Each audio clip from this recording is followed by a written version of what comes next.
Third क्या होता है ऑन टेम्परेचर। फर्स्ट हमने पढ़ा ऑन लेंथ, सेकंड हमने पढ़ा on cross section area and third हम क्या पढ़ेंगे on temperature. Resistance of some metallic conductors such as copper, silver and gold ETC increase with rise in temperature. यानी कुछ conductor ऐसे होते हैं, कुछ मेटेलिक कंडक्टर ऐसे होते हैं जिनमें टेम्परेचर बढ़ाने पर उनका रेजिस्टेंस क्या होता है बढ़ जाता है। फॉर एग्जांपल जैसे कॉपर, सिल्वर और gold. Resistance of some alloys such as manganin, alloy of copper, manganese and nickel changes very slowly with rise of temperature. यानी कुछ अलॉयज यानी कुछ धातुओं के मिश्रण होते हैं, जैसे फॉर एग्जांपल मैग्नीन। मैग्नीन होता है वो किससे मिलकर बना होता है, कॉपर से, मैग्नीज से और निकिल से। तो इसका जो रेजिस्टेंस होता है वो टेम्परेचर के साथ धीरे धीरे इंक्रीज होता है, यानी स्लोली इंक्रीज होता है। तो कुछ कंडक्टर ऐसे होते हैं जिनका टेम्परेचर बढ़ाने पर उनका रेजिस्टेंस बढ़ जाता है, और कुछ अलॉय ऐसे होते हैं जिनका टेम्परेचर इंक्रीज करने पर जो उनका रेजिस्टेंस है वो स्लोली क्या होता है इंक्रीज होता है। नेक्स्ट क्वेश्चन है define resistivity, right the SI unit of it. यानी हमें डेफिनेशन देनी है किसकी, रेजिस्टिविटी की, और उसकी SI यूनिट फाइंड आउट करनी है। तो रेजिस्टिविटी को हम किससे डिनोट करते हैं, रो से। हमने पढ़ा कि रो को हम क्या बोलते हैं, रेजिस्टिविटी या फिर स्पेसिफिक रेजिस्टेंस। वी नो, हमने अभी पढ़ा कि R इक्वल टू क्या होता है, rho into L upon A। हमें किसका फॉर्मूला निकालना है, रो का। तो A इसके क्रॉस मल्टीप्लाई हो गया और L कहाँ चला गया, अपॉन में। तो रो का फॉर्मूला क्या हो गया, RA अपॉन L। रो को अपन क्या बोलते हैं, रजिस्टिविटी, R को क्या बोलते हैं, रजिस्टेंस, A को क्या बोलते हैं, क्रॉस सेक्शन एरिया, और L क्या होती है, लेंथ। वैन द लेंथ को हम L से डिनोट करते हैं, ऑफ वायर इज 1 मीटर।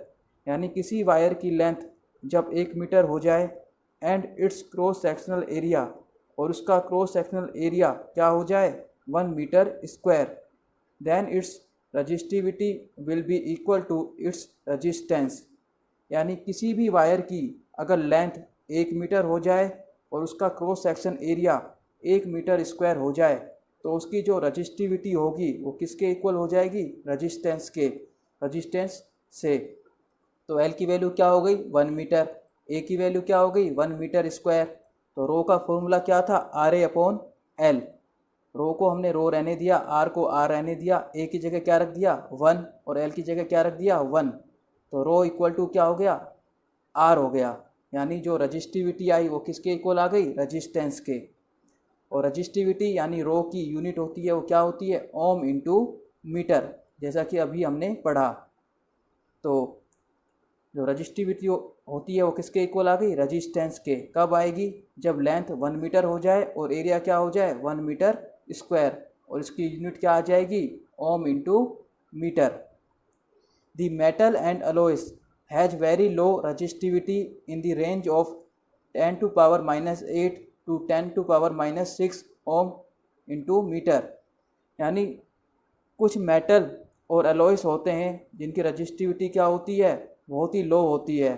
यानी जो मेटल और अलॉयज होते हैं, अलॉयज क्या होते हैं, जो डिफरेंट टाइप्स के मेटल से बने होते हैं, उनकी जो रजिस्टिविटी होती है वो क्या होती है, लो होती है। वो किस रेंज में होती है, 10 की पावर -8 टू 10 की power -6 ohm into metre. Insulator like rubber and glass have resistivity of the order of 10 की पावर 12 टू 10 की पावर 17 ओम पर मीटर, ओम इंटू मीटर। यानी कुछ इंसुलेटर होते हैं, इंसुलेटर क्या होते हैं, जिनसे करंट फ्लो नहीं होती। कुछ इंसुलेटर होते हैं फॉर एग्जांपल जैसे रबर और गिलास, इनकी जो रजिस्टिविटी होती है वो किस ऑर्डर की होती है, 10 की पावर 12 टू 10 की power 17 ohm metre. Both the resistance and resistivity of a material vary with temperature. यानी किसी भी सब्सटेंस का जो रेजिस्टेंस और रजिस्टिविटी होती है वो टेम्परेचर के साथ क्या होती रहती है, चेंज होती रहती है, यानी वेरी होती रहती है। तो हमने क्या पढ़ा, हमने पढ़ा definition of resistivity and unit of resistivity. तो जो रजिस्टिविटी आई वो किसके इक्वल आ गई, रजिस्टेंस के। इसकी यूनिट क्या होती है, ओम इंटू मीटर। और जो मेटल और अलॉय होते हैं उनकी जो रजिस्टिविटी होती है वो किस रेंज में होती है, 10⁻⁸ टू 10⁻�6। और जो इंसुलेटर होते हैं उनकी जो रजिस्टिविटी होती है वो किस ऑर्डर में होती है, 10⁻12 टू 10⁻17 ओम मीटर। और जो रजिस्टेंस और रजिस्टिविटी होती है किसी भी सब्सटेंस की वो क्या होती है, वेरी होती है, किसके साथ, टेम्परेचर के साथ।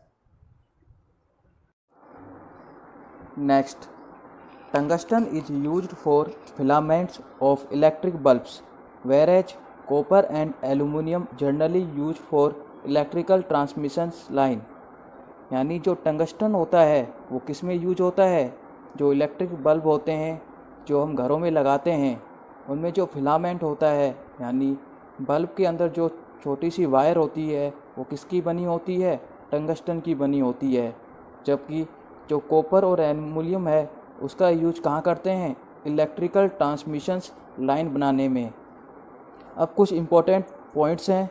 फर्स्ट पॉइंट है the silver is the best conductor of electricity. जो सिल्वर होती है यानी चांदी होती है वो इलेक्ट्रिसिटी की बेस्ट कंडक्टर होती है, यानी सिल्वर से जो करंट फ्लो होती है वो ज़्यादा होती है।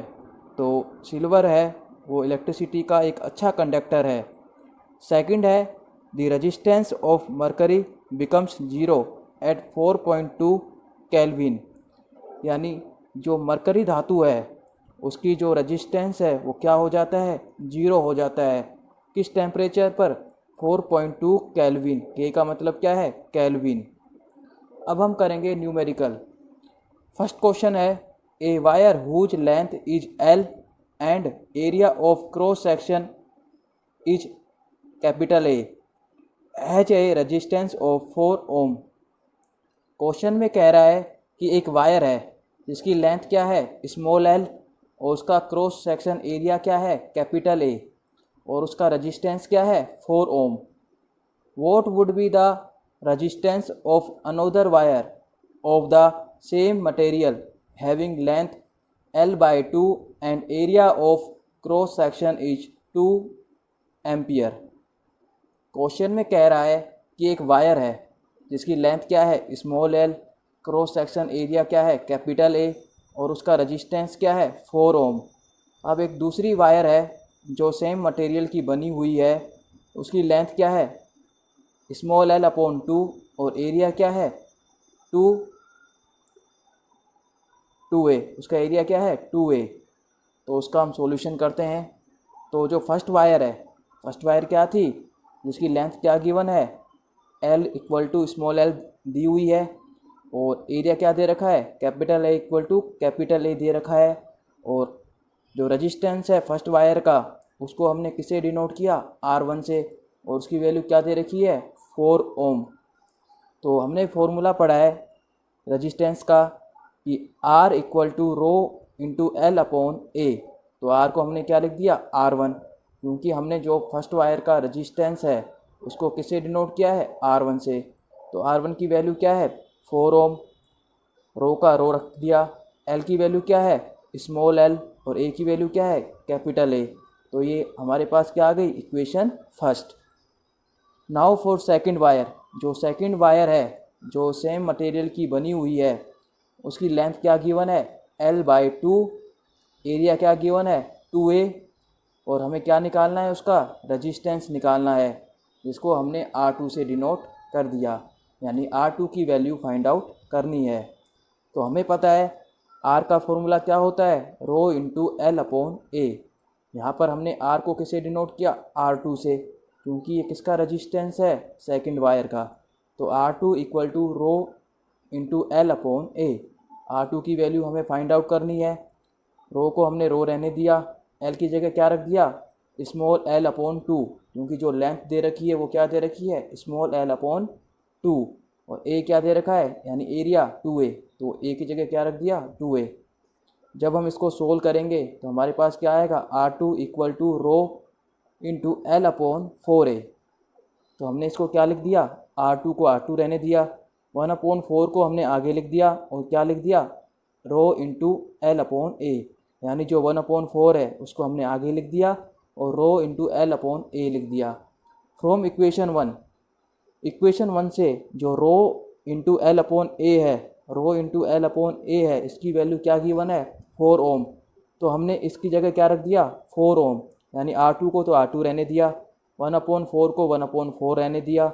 जो रो इंटू एल अपॉन ए है उसकी वैल्यू क्या गिवन है इक्वेशन फर्स्ट में, 4 ओम, तो इसकी जगह क्या रख दिया, 4 ओम। 4 से 4 क्या हो गया, कैंसिल आउट, तो R2 की वैल्यू क्या आ गई, 1 ओम। तो हमारे पास जो सेकंड वायर है उसका रजिस्टेंस क्या आ गया, 1 ओम।